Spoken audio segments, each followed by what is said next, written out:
وہ شرک کہ ہم نے اللہ تعالیٰ کی حکومت کا اختیار جو غیر اللہ کو دے دیا ہے۔ اللہ نے فرمایا اتخذوا احبارهم ورهبانهم اربابا من دون اللہ، یہودی عیسائی جو تھے انہوں نے اپنے راہبوں کو، اپنے جو پادری تھے ان کو اللہ کے علاوہ، من دون اللہ، اللہ کے علاوہ اپنا رب بنا لیا۔ عدی بن حاتم رضی اللہ تعالیٰ عنہ جو مسلمان ہوئے تو انہوں نے کہا اللہ کے رسول ہم جو اہل کتاب ہیں، جو عیسائی ہیں، ہم پادریوں کو، راہبوں کو، ہم اپنے پوپ کو اپنا رب تو نہیں سمجھتے تھے۔ نبی کریم صلی اللہ علیہ وسلم نے فرمایا کہ کیا جس چیز کو وہ حلال کہتے تھے تم حلال نہیں سمجھتے تھے؟ کیا جس چیز کو وہ حرام کہتے تھے تم حرام نہیں سمجھتے تھے؟ کہا یہ تو تھا، کہا یہی تو رب بنانا ہے۔ الا لہ الخلق ولہ الامر، مخلوق جس کی ہے حکم بھی اسی کا ہے۔ جس نے پیدا کیا اس کے علاوہ کسی کا حکم کیسے چل سکتا ہے؟ پیدا کوئی اور کرے اور حکومت کسی اور کی ہو۔ پیدا رب نے کیا ہے اور حکومت انسانوں کی ہو۔ پیدا رب نے کیا ہے اور بات شیطان کی مانی جائے۔ فرمایا الا لہ الخلق ولہ الامر، تخلیق بھی اسی کی ہے اور حق بھی اسی کا ہے کہ حکومت بھی اسی کی ہو اور بات بھی اسی کی مانی جائے۔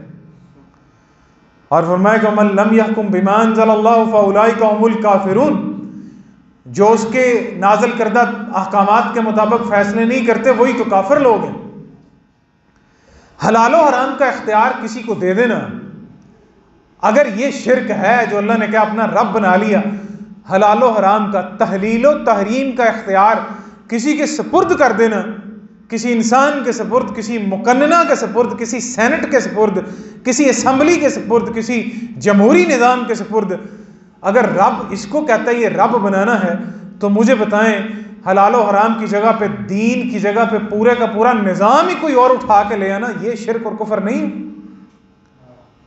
وہ سرمایہ دارانہ نظام ہو، وہ اشتراکیت ہو، وہ الحاد ہو، وہ سیکولرزم ہو، وہ مغربی جمہوریت ہو، وہ سوشلزم ہو، وہ کمیونزم ہو، حلال و حرام کا اختیار اپنے مولویوں کو، پیروں کو دیا جس کو رب نے کہا یہ شرک ہے۔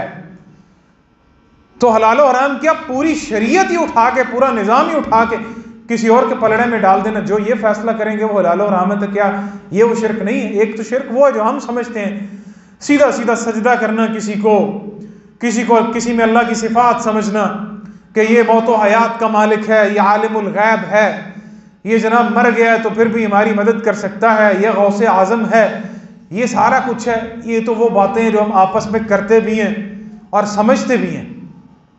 ایک وہ چیز ہے جس کو ہم نے نہیں سمجھا، ایک وہ اللہ تعالیٰ کا حکم جو اللہ کہتا ہے ان الحکم